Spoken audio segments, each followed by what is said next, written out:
എല്ലാവർക്കും നമസ്കാരം. എളുപ്പത്തിൽ തയ്യാറാക്കാൻ പറ്റിയ ഒരു ചിക്കൻ റോസ്റ്റുമായിട്ടാണ് ഇന്ന് ഞാൻ വന്നിരിക്കുന്നത്. ഒരു പാത്രം എടുത്തിട്ട് അതിലേക്ക് 2-3 സ്പൂൺ വെളിച്ചെണ്ണ ഒഴിക്കാം.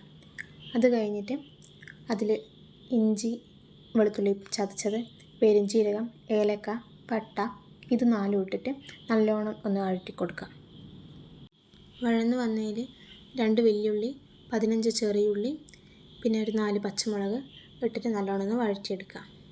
വഴറ്റിയെടുക്കുമ്പോൾ ഓവറായിട്ട് വഴറ്റിയെടുക്കേണ്ട ആവശ്യമില്ല.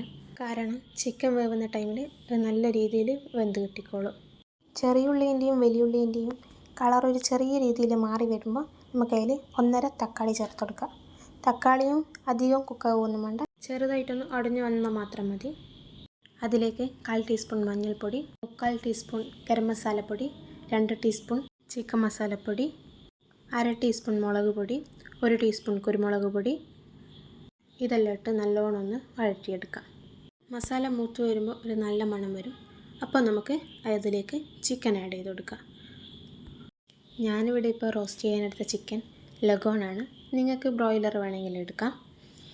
അത് നല്ലപോലെ കഴുകി വൃത്തിയാക്കി നമ്മൾ മസാലയിൽ ഇട്ട് കൊടുക്കുക. എന്നിട്ട് നല്ലപോലെ ഒന്ന് ഇളക്കി കൊടുത്തതിന് ശേഷം ആവശ്യത്തിനുള്ള ഉപ്പിട്ട് കൊടുക്കുക. എന്നിട്ട് ഒന്നും കൂടി എല്ലാ ചിക്കനിലും ഉപ്പെത്തുന്ന രീതിയിൽ നല്ലപോലെ ഒന്ന് മിക്സാക്കി കൊടുത്തിട്ട് ചൂടുവെള്ളം ഒഴിച്ചു കൊടുക്കുക. ഞാനിപ്പോൾ ലഗോൺ ചിക്കൻ എടുത്തുകൊണ്ടാണ് 1 കപ്പ് ചൂടുവെള്ളം ഒഴിച്ചു കൊടുത്തത്. ബ്രോയിലർ ചിക്കൻ ആണെങ്കിൽ വെള്ളം വേണ്ട. നമ്മൾ കുക്കറിൽ വെച്ചിട്ട് വേവിക്കുമ്പോൾ താനാലെ അതിനകത്തുനിന്ന് വെള്ളം ഊറി വരും.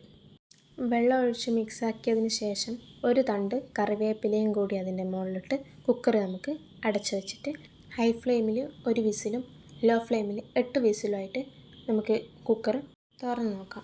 ബ്രോയിലർ ചിക്കൻ ആണെങ്കിൽ വെറും 2 വിസിൽ മതി. അത് ഹൈ ഫ്ലെയിമിൽ തന്നെ വെച്ചിട്ട് 2 വിസിൽ ആയിക്കഴിഞ്ഞാൽ നമുക്ക് തുറന്ന് നോക്കാം.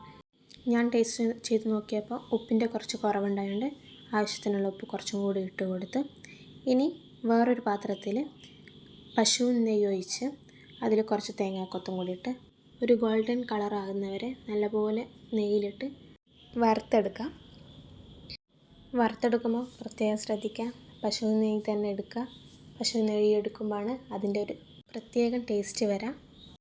ഈ ഒരു കളറാകുമ്പോൾ ചിക്കൻ റോസ്റ്റിലേക്ക് നമുക്ക് ഈ തേങ്ങാക്കൊത്ത് ഇട്ട് കൊടുക്കാം. ഞാനൊരല്പം അധികം തന്നെ തേങ്ങാക്കൊത്തെടുത്തിന്.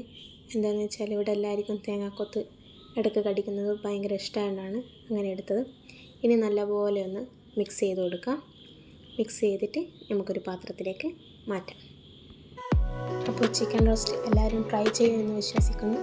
എല്ലാവരും ചാനൽ സബ്സ്ക്രൈബ് ചെയ്യുക, ലൈക്ക് ചെയ്യുക, ഷെയർ ചെയ്യുക, കമൻറ്റ് ചെയ്യുക. Thank you.